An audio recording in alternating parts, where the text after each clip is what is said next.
पुष्पा मौर्य सैनी साख समाज के हमारे जिम्मेदार नेता, जिम्मेदार समाज के महत्वपूर्ण प्रतिष्ठित लोग आए हुए हैं। मैं उनको बधाई देना चाहता हूं और साथ ही साथ जो सांसद चुने गए हैं उनके लिए बहुत बहुत बधाई और बहुत बहुत मुबारकबाद देने हम सब लोग बैठ करके बधाइयां दे रहे हैं एक दूसरे को। और हमें उम्मीद है आने वाले समय में ये पीडीए की लड़ाई को और मजबूत बनाने का काम करेंगे। जिस तरीके से सामाजिक और राजनीतिक रूप से भारतीय जनता पार्टी ने धोखा दिया है, हर समाज के लोग ये समझ गए हैं कि भारतीय जनता पार्टी पीडीए परिवार की दुश्मन है। और ये चुनाव में भी हम लोगों को देखने को मिल गया। बीएलओ का हटाना, अधिकारियों का हटाना, पुलिस सिपाहियों के नाम पता जानकारी करना, फिर जात के आधार पर हटाना, जात के आधार पर निर्देश देना और फिर अपने अधिकारियों की गुपचुप बैठक करना। और बड़े बड़े अधिकारी जो लखनऊ में बैठते हैं उन्होंने बाकायदा बैठक करके रणनीति बनाई है कि भारतीय जनता पार्टी को कैसे जिताना, समाजवादियों को कैसे हराएं। लेकिन पीडीए परिवार के लोग सब एकजुट हो गए हैं। इस बार कितना भी ये साजिश कर लें, षड्यंत्र कर लें, कितनी भी रणनीति बना लें, लेकिन ये कामयाब नहीं होंगे। सुनने में यहां तक आ रहा है कि जिलाधिकारी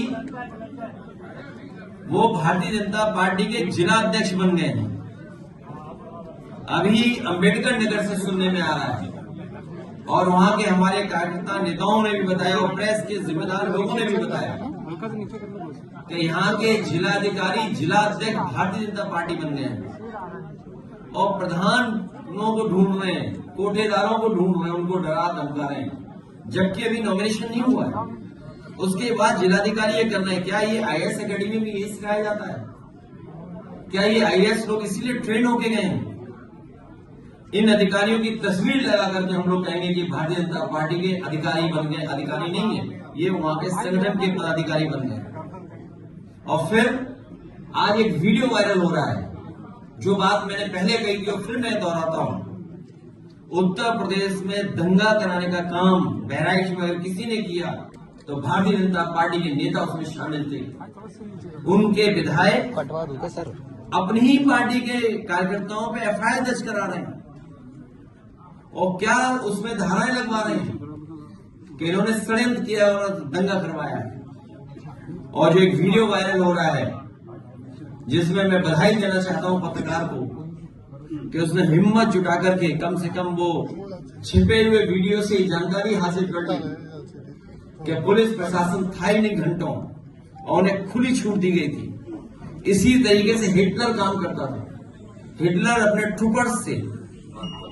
ट्रूपर्स को आगे कर देता था, अपने पार्टी के कार्यकर्ताओं को पुलिस की वर्दी पहना करके आगे कर देता था। हिटलर के जमाने में ये होता था। बेटियों के साथ अन्याय हो रहा है और बेटियों के साथ साथ इतना कानून व्यवस्था जीरो हो गई है कि बताइए पुलिस के साथ ही घटना हो जा रही है।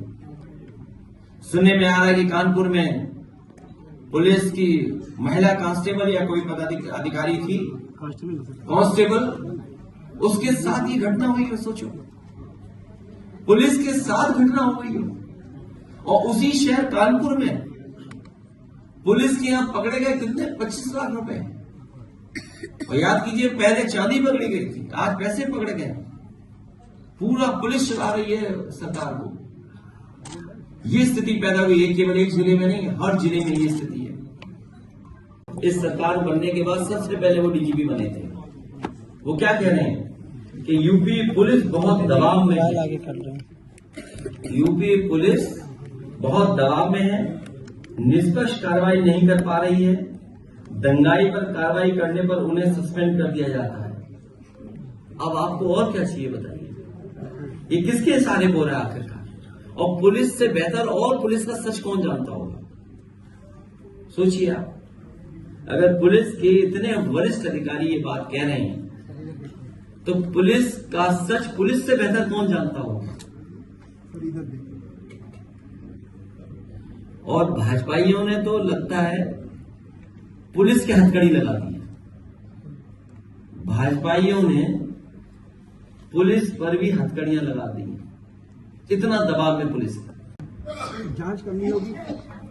देखिए, उन बातों में बार बार मत जाओ जो अनकॉन्स्टिट्यूशनल है, जो नियम के विरुद्ध है। जहां हत्या हुई है वहां वो जांच का विषय बनता है। सर, इसी पर अब नई एडवाइजरी आज जारी हुई है, पुलिस विभाग ने जारी की है कि जहां जहां भी एनकाउंटर्स होंगे वहां पर वीडियोग्राफी होगी, डॉक्टर्स के पैनल चेक करेंगे, वहां पर जाके फॉरेंसिक टीम जाएगी। इसको किस तरीके से? ये सब किसके अधिकारी होंगे? जब बीजेपी की नियति साफ नहीं है, आप न्याय कैसे दोगे? आपको डीजीपी का स्टेटमेंट नहीं सुनाई दे रहा कि पुलिस दबाव में है, तो डॉक्टर दबाव में नहीं होंगे। और आप जानते हो कैमरा क्या दिखाता है? भीड़ है नहीं, हाथ में 2 रिवॉल्वर। ये नया जमाना है। और सोचिए, बिजनौर में जो कस्टोडियल डेथ हुई है, मतलब कितनी उम्र का लड़का था? कितनी उम्र का? 18 साल। बताइए, 18 साल के लड़के को मार के जान ले लिया। 4 पुलिस वाले जेल चले गए और पुलिस को जेल जाना पड़ रहा है। सोचिए किसके दबाव में पुलिस काम कर रही है। आप 18 साल के नौजवान की इतनी पिटाई कर रहे हैं कि उसकी जान चली जा रही है। और ये कस्टोडियल डेथ एक जगह नहीं हो रही है, पूरे उत्तर प्रदेश को इन्होंने कस्टोडियल डेथ में नंबर 1 बना दिया है। कस्टोडियल डेथ में नंबर 1 है, फेक इनकाउंटर से नंबर 1 है। और देखिए क्या है, कानून क्या कहता है, इनका संविधान क्या कहता है। अगर आपने एक यादव का इनकाउंटर कर दिया है, एनकाउंटर में हत्या कर दिया आपने, तो उसको बैलेंस करने के लिए हमें छतरी भी मारना पड़ेगा। मतलब ये कहां का कानून है? आपने एक यादव की हत्या कर दी, अब आपको बैलेंस करना है, समाज में दिखाना है कि निष्पक्ष है, तो आपने छतरी की भी हत्या कर दी। और उसके पिताजी घर वालों से कहा कि नहीं, ये तो विपक्ष की वजह से हत्या हुई है। सोचिए आप कंफ्यूज मत होइए, आप कंफ्यूज मत होइए। ये किसी लैब में तैयार हुआ नारा है, ये किसी लैब में तैयार हुआ नारा था। उन्हें किसी से बुलवाना था, तो उत्तर प्रदेश के मुख्यमंत्री से बेहतर कौन बोलता? उनकी छवि भी वैसी है। अगर वो कह रहे हैं कि बटो नहीं कटो नहीं, तो पीडीए परिवार भी तो नहीं बटेगा। तो वो तो नारा आपके लिए लगा रहे हैं कि पीडीए परिवार के लोग बटना मत। ओवैसी ने भी 2 कैंडिडेट उपचुनाव यूपी में उतार दिया, क्या फर्क पड़ेगा? तुम समाजवादी हो, जाओ घर। बहुत धन्यवाद।